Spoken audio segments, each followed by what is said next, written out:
जय माता दी दोस्तों, आज मैं आपको सुनाऊंगी वट सावित्री की कथा। तो आइए शुरू करते हैं। भद्र देश के एक राजा थे जिनका नाम अर्शपति था। भद्र देश के राजा अर्शपति के कोई संतान नहीं थी। उन्होंने संतान की प्राप्ति के लिए मनोचरण के साथ प्रतिदिन 1,00,000 आहुतियाँ दी। 18 वर्षों तक ये क्रम जारी रहा। इसके बाद सावित्री देवी ने प्रकट होकर वर दिया कि राजन, तुझे एक तेजस्वी कन्या पैदा होगी। सावित्री देवी की कृपा से जन्म लेने के कारण से कन्या का नाम सावित्री रखा गया। कन्या बड़ी होकर बेहद रूपवान हुई। योग्य वर न मिलने के वजह से सावित्री के पिता दुखी थे। उन्होंने कन्या को स्वयंवर तलाशने भेजा। सावित्री तपोवन में भटकने लगी। वहाँ सालव देश के राजा ध्रुमसेन रहते थे। क्योंकि उनका राज्य किसी ने छीन लिया था, उनके पुत्र सत्यवान को देखकर सावित्री ने पति के रूप में उनका वरण किया। नारद को जब ये बात पता चली तो वह राजा अर्शपति के पास पहुँचे और कहा कि हे राजन, ये क्या कर रहे हैं? आप सत्यवान, गुणवान और धर्मात्मा हैं और बलवान भी हैं, पर उसकी आयु बहुत छोटी है। वह अल्पायु है। 1 वर्ष के बाद ही उसकी मृत्यु हो जाएगी। नारद की बात सुनकर राजा अर्शपति घोर चिंता में डूब गए। सावित्री ने उनसे कारण पूछा तो राजा ने कहा, पुत्री, तुमने जिस राजकुमार को अपने वर के रूप में चुना है वह अल्पायु है। तुम्हें किसी और का अपना जीवन साथी बनाना चाहिए।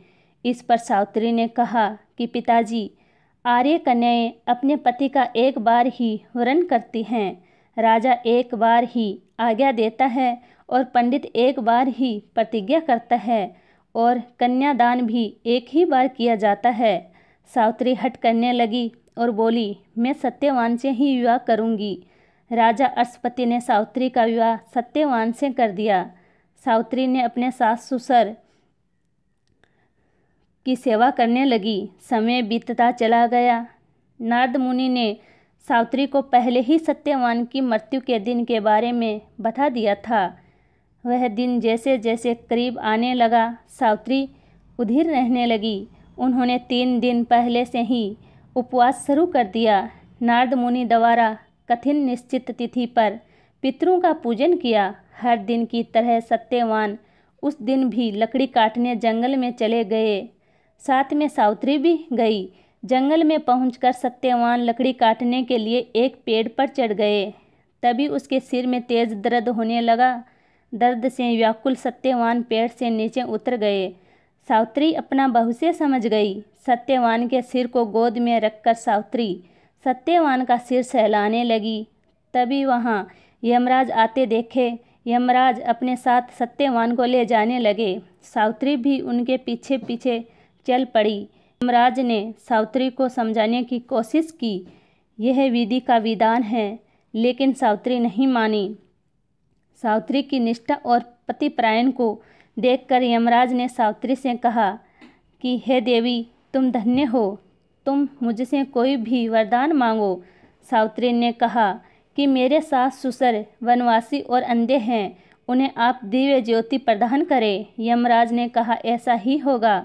जाओ, अब लौट जाओ। लेकिन सावित्री अपने पति सत्यवान के पीछे पीछे चलती रही।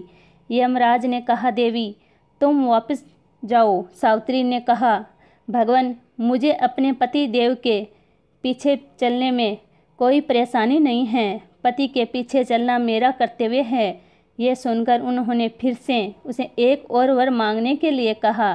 सावित्री बोली, हमारे ससुर का राज्य छिन गया है, उसे पुण्य वापस दिला दे। यमराज ने सावित्री को यह वरदान भी दे दिया और कहा, अब तुम लौट जाओ। लेकिन सावित्री पीछे पीछे चलती रही। यमराज ने सावित्री को तीसरा वरदान मांगने को कहा। इस पर सावित्री ने 100 संतानों और सौभाग्य का वरदान मांगा। यमराज ने इसका वरदान भी सावित्री को दे दिया।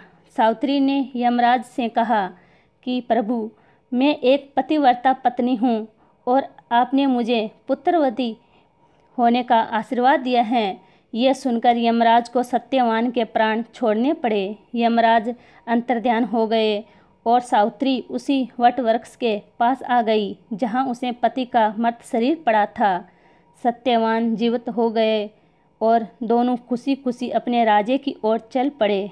दोनों जब घर पहुँचे तो देखा कि माता पिता के दृढ़ ज्योति प्राप्त हो गई। इस प्रकार सावित्री सत्यवान चिरंकाल तक राज्य सुख भोगते रहे।